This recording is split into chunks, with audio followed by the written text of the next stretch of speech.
This is ARLO Pro 3 bundle, and today I'll show how you can set up the activity zones on this device.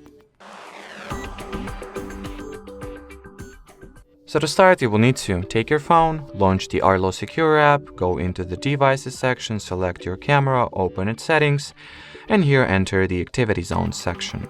Now here is your camera feed. You will need to circle or highlight the areas of your surveillance that you would like to make sensitive for the motion detection. So let's say I want for the motion detection to work somewhere here. First tap at this plus button, obviously. Disable the option that it asks for you to disable.